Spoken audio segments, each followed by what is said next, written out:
Hey folks, you're listening to the Whitfield Report audio podcast for Monday, June 25th, 2018. I am your host, Sam Whitfield.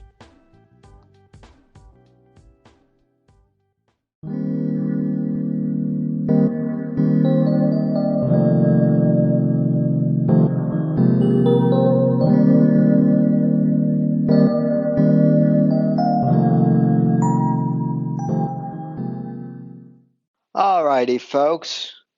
So, apologies to those of you who wanted to tune into the live show Saturday evening on YouTube. For those of you who are not aware, my streaming software was refusing to update, and so I was trying to troubleshoot that on Saturday night.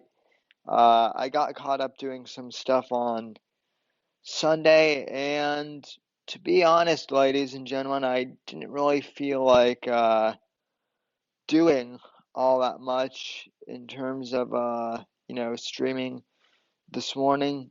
So I may I may go ahead and do a live stream later today.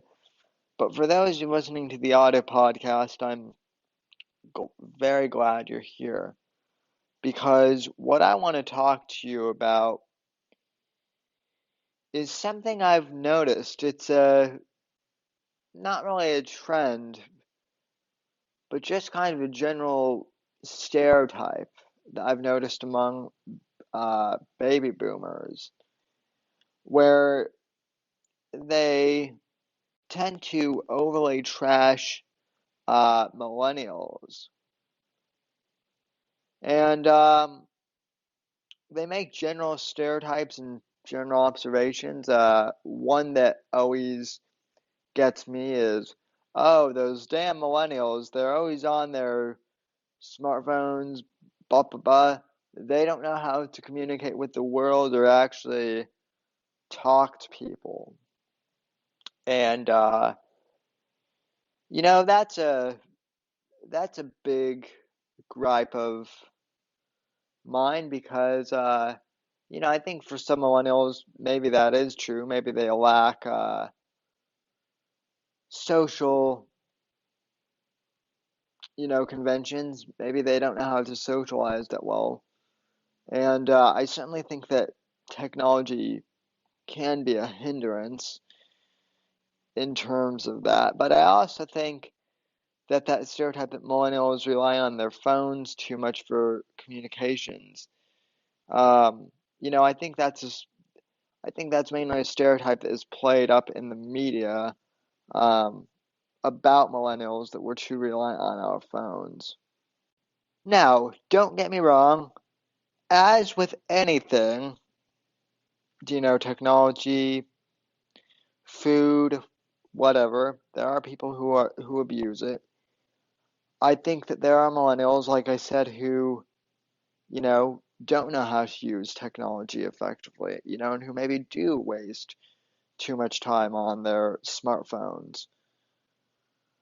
But the ironic thing about, social media is it allows us to connect with people not just in our immediate area, but all over the world pretty much. I mean, I have friends that I've made, you know, all over the country, and in some cases, even all across the world, because I started a podcast, because I started the Whitfield Report. And, a lot of these listeners are just acquaintances, but some of them have become close friends over the years, such as Matt Dallas and, Stephen Perkins and Joshua Johnson and Gabe Jacoboni and Adam Hill. I mean, we all started American Watchmen, and yet we live in completely different parts of the country, each of us. And it's true that we did connect via social media, but we actually communicate with each other. We talk on Skype and we do talk to each other, um, and have actual conversations, not just about the blog and not just about politics, but we converse as friends and as colleagues. And so that is an example of social media and technology, working to our advantage. And many millennials are that way. They're we're using the technology around us most of the time, for business opportunities, to network with each other, to find careers and find new jobs, and become entrepreneurs. That's another great thing about social media and the internet and things like YouTube and podcasting. You can become entrepreneurial in this venture, and that's always good as well. So, to those out there who would say that millennials have no social skills whatsoever because of smartphones or because of social media, I think that's a bit of a cop out. I really do. And like I said, in certain cases, that does exist, that millennials, can't communicate. But I think for the most part, millennials actually have more ways to communicate and more ways to articulate, with each other and express themselves than previous generations did. The other thing about this whole notion of smartphones and social media being addictive and whatnot, I certainly think that, can be the case. I don't think it's that smartphones and technology is addictive inherently, as some people have tried implying. I think it's more of a case that the technology works so well and it's so easy to use. It's super convenient. And I think in terms of addiction, I mean, really that can be the case for anything. I mean, there are people who are addicted to television and access. There are people who are addicted to you know, sports, or gambling or alcohol, and some negative connotations, drugs. Really anything in excess can be, an addiction. And I don't think it's necessarily a generational thing either. I don't think millennials are too overly dependent on technology for the most part. Some of them are, I think, but a lot of us know how to use it effectively, and so it doesn't bother us. The other thing is these, a lot of these baby boomers who say that, oh, well, back in my day, technology wouldn't have, stopped us from, going outside, or, having fun in other means, or uh, whatnot. And again, that's cop out, because the technology that we have now did not exist 40 years ago. And I think that if technology like a smartphone did exist in the 1960s or the 1970s, well, then it might be just a little bit different, for all intents and purposes. You can't say that you wouldn't have been addicted to smartphones because they simply weren't around back then. So, how can you say you wouldn't have been addicted to something that didn't even exist 40 years ago? On the flip side of saying that millennials are, too dependent on their smartphones, I've seen, baby boomers who are too reliant on their smartphones, maybe even more so than some millennials. So I don't think it's so much a case of generational um, you know, influence. I think it's more of a case of the individual. I certainly think that's the case. Now, another millennial stereotype that really gets me going is this whole notion that millennials are the most self-absorbed generation and that we're all narcissistic. Again, totally not true, but this one is a little more nuanced. When you guys who accuse millennials of being self-centered and narcissistic, when you say that, consider who you guys are citing as examples, right? When you guys cite millennials as being narcissistic, because I've asked baby boomers and older folks who say this, well, what is the evidence you guys are using to make this claim? And they always say, something like, oh, the Kardashians, or oh, the Catch Me Outside girl from Dr. Phil. Okay, and those examples, both of them, those are like two of the most common examples of lazy, entitled, feckless millennials um, that people use to kind of paint the entire generation of millennials with a broad brush. Now, I say to those people who say that, well, consider the following. Consider the fact that the Kardashians are paid reality television stars, and a lot of these reality TV shows are scripted. So, this whole entitled thing, a lot of it is an act for, the Kardashians in particular. They make money off of the whole stereotypical millennial entitlement. Same with the Jersey Shore gang, too.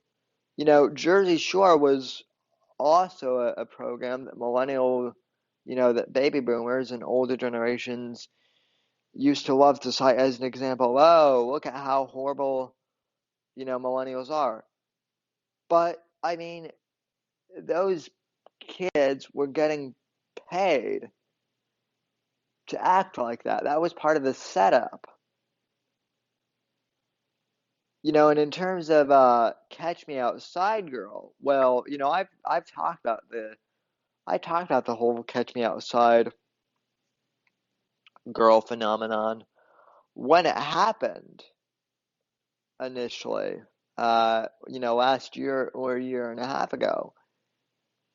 To me, that's a really sad tale of a girl who obviously has mental health issues, who obviously had some parental issues at home. Her dad wasn't around. Um, Mom, despite saying that, she was trying to control her daughter and set boundaries, yeah, when you parade your daughter in front of Dr. Phil, and turn your daughter into a national news story like that, and are starting to take, calls from agents and, other types of management groups, I have my suspicions that the child is the only one responsible.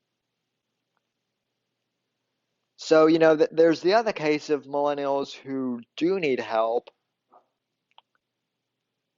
and who do need guidance, but because of the media and the stereotype that Hollywood loves to put out, out about us. They glamorize kind of the messed up uh, interpretation of millennials.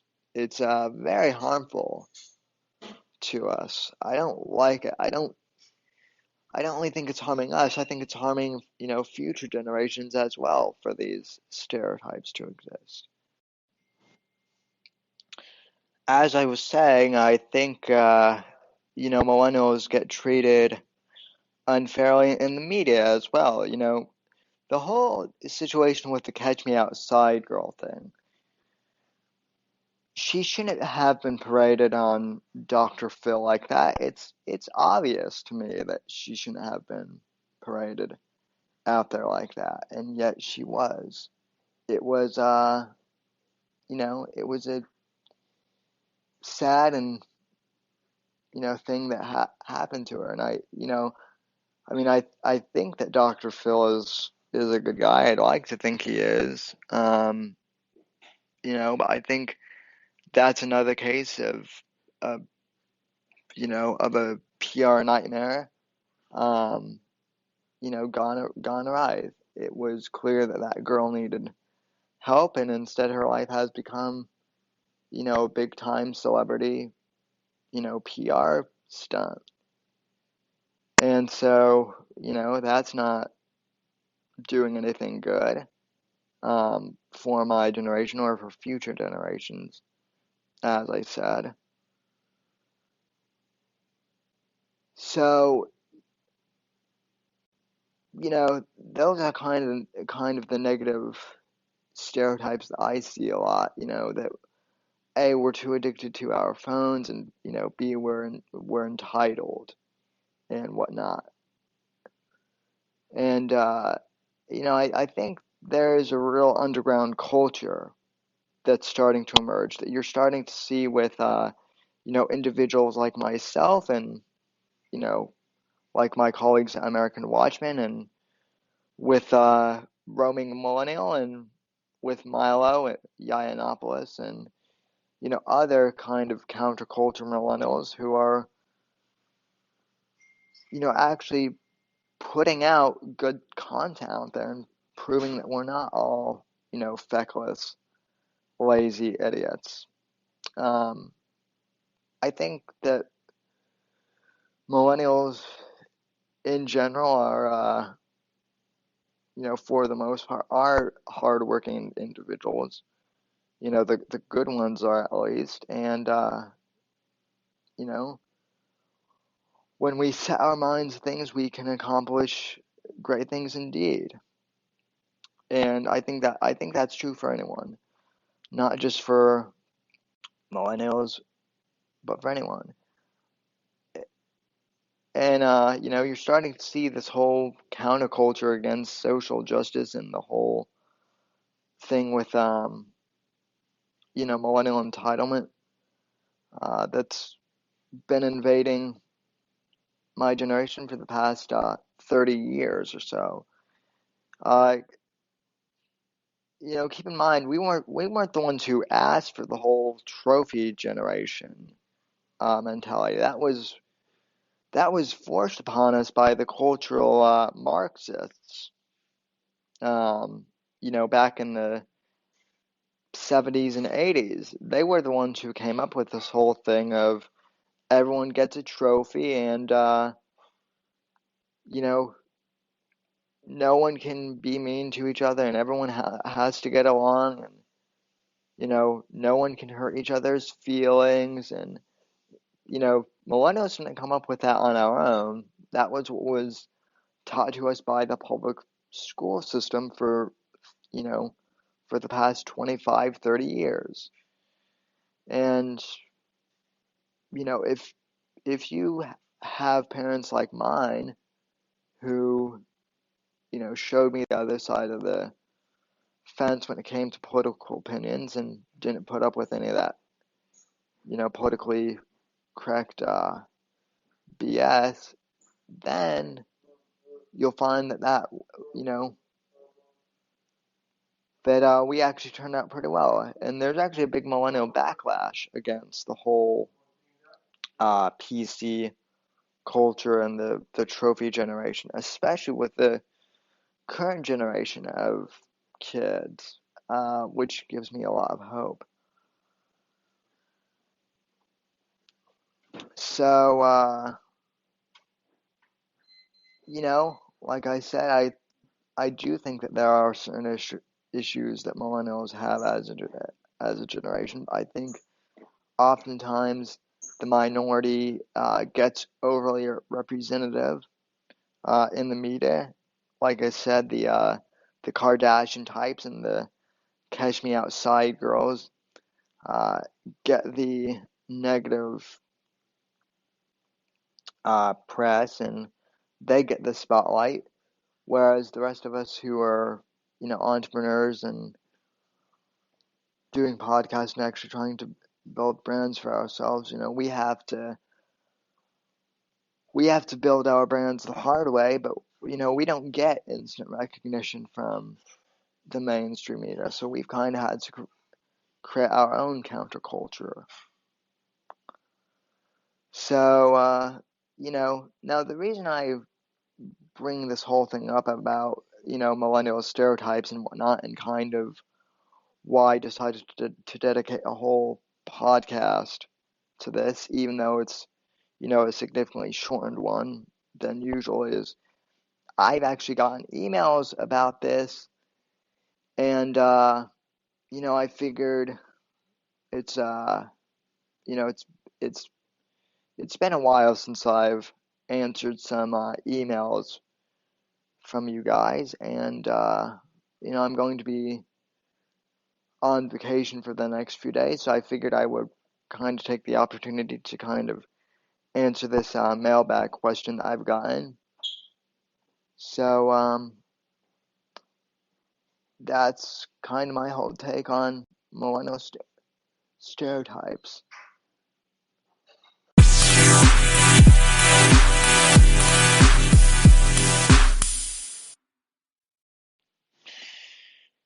So this podcast isn't quite over yet. I covered millennials pretty well in the last few minutes of this podcast. Now, baby boomers, not all of them, but a lot of baby boomers and conservative groups I've noticed tend to, you know, badmouth millennials as a whole. As I mentioned, the reason why I brought this topic up is because it's a common mailbag topic. But, I guess baby boomers aren't exactly perfect either. Their generation has a lot of flaws. For one, a lot of baby boomers were responsible for the cultural,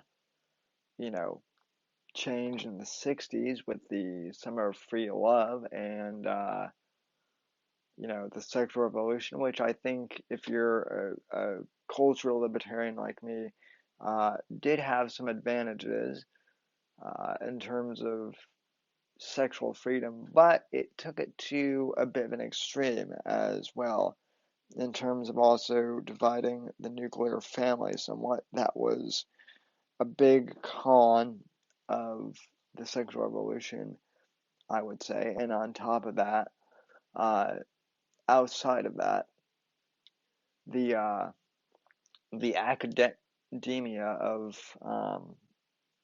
the counterculture in the 60s, the Bill Ayers types, and you know those types of crowds were the ones who invaded academia.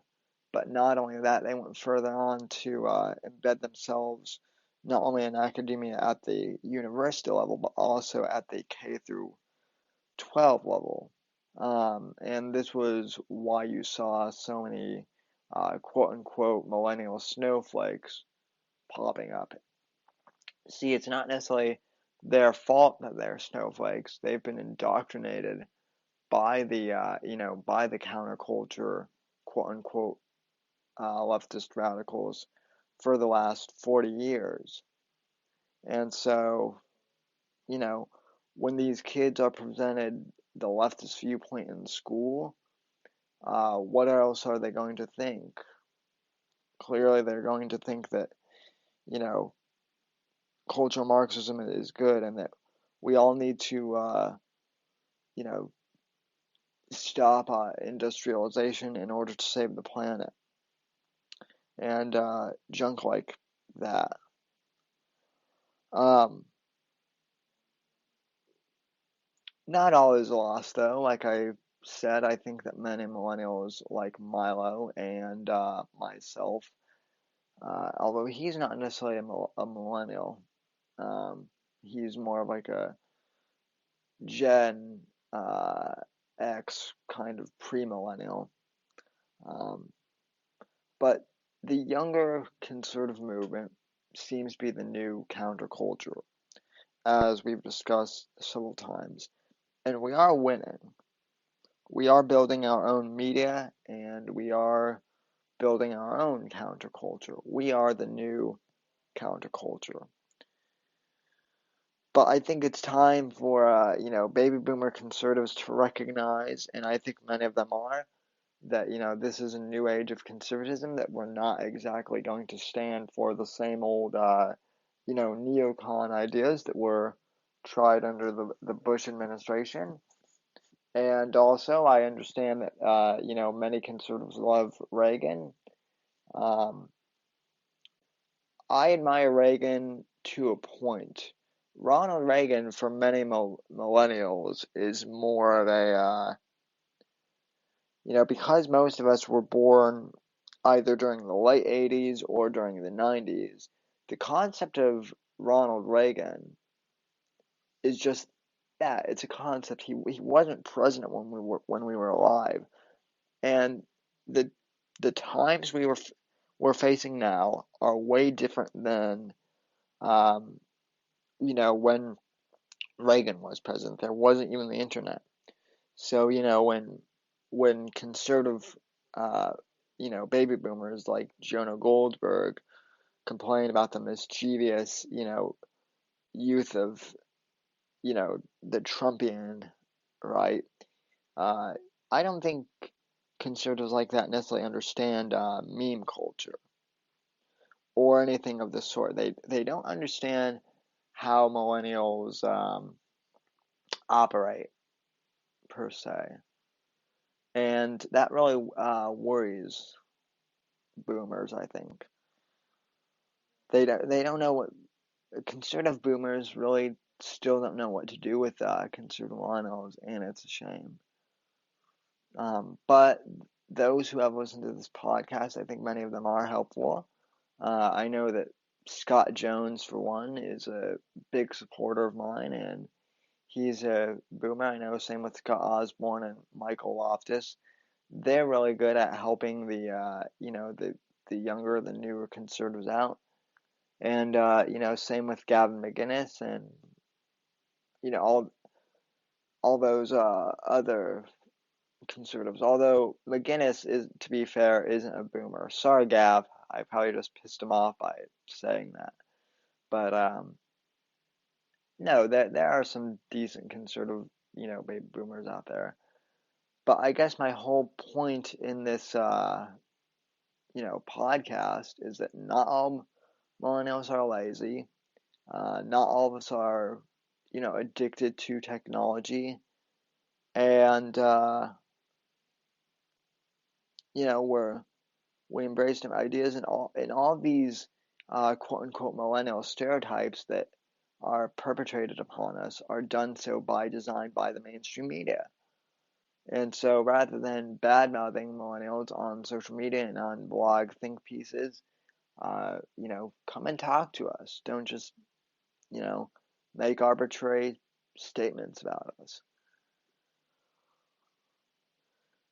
So that's what I have to say on that matter. And that'll do it for this. That'll do it for this podcast, I think.